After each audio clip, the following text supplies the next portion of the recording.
ఓం శ్రీమాత్రే నమః. భారతీయ పురాణాల్లో శక్తి ఆవిర్భావం ఒక అద్భుతమైన దైవగాథ. ఇది కేవలం రాక్షస సంహారమే కాకుండా సృష్టి స్థితి లయకు కారణమైన దైవశక్తి ఆవిష్కరణ. ప్రాచీన కాలంలో మధుకైటభ అనే అసురులు బ్రహ్మదేవుని సృష్టి కార్యక్రమాన్ని అడ్డగించారు. బ్రహ్మదేవుడు తన సృష్టి శక్తిని కాపాడుకోవడానికి మహావిష్ణువును ప్రార్థించాడు. అప్పుడు మహావిష్ణువు ఆదేశానుసారంగా త్రిమూర్తుల తేజస్సుతో సరస్వతి, లక్ష్మి, పార్వతుల శక్తి సంయోగంతో ఆదిపరాశక్తి అవతరించింది. ఆమె మహామాయగా అవతరించి మధుకైటభులను సంహరించింది. తరువాత మహిషాసురుడు అనే అసురుడు లోకమంతా జయించి దేవతలను తరిమివేశాడు. ఆపదలో దేవతలు శక్తిని ప్రార్థించారు.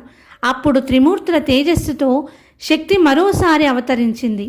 సింహవాహినిగా అష్టదశ భుజాలను కలిగి సౌందర్యంతో వెలిగిన ఆమె మహిషాసురునితో యుద్ధం చేసి మహిషాసురుణ్ణి వధించింది. అప్పుడు ఆ అమ్మవారిని మహిషాసుర మర్దినిగా పిలిచారు. శుంభ నిశుంభ అనే రాక్షసులు లోకానికి ముప్పుగా మారినప్పుడు అమ్మవారు వీరిని యుద్ధరంగంలో సంహరించారు. ఆ యుద్ధంలో చండముండ్రులను కూడా హతమార్చి చాముండేశ్వరిగా ఖ్యాతి పొందింది.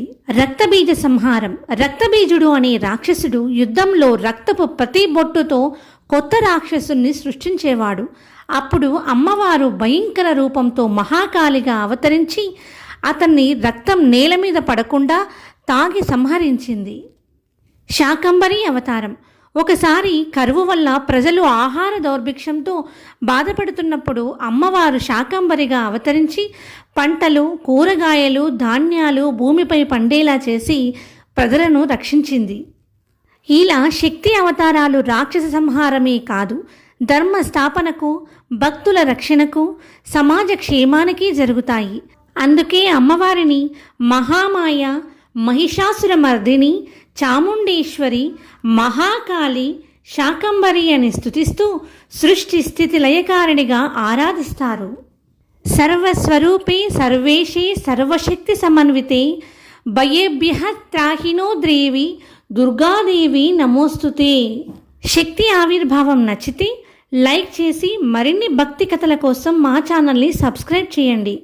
దేవి శక్తిని విశ్వసించే ప్రతి ఒక్కరికి ఈ వీడియోను షేర్ చేయండి. దేవి కృప మీపై ఉండాలని కోరుకుంటే ఓం శ్రీమాత్రే నమః అని కామెంట్ చేయండి. Thank you for watching.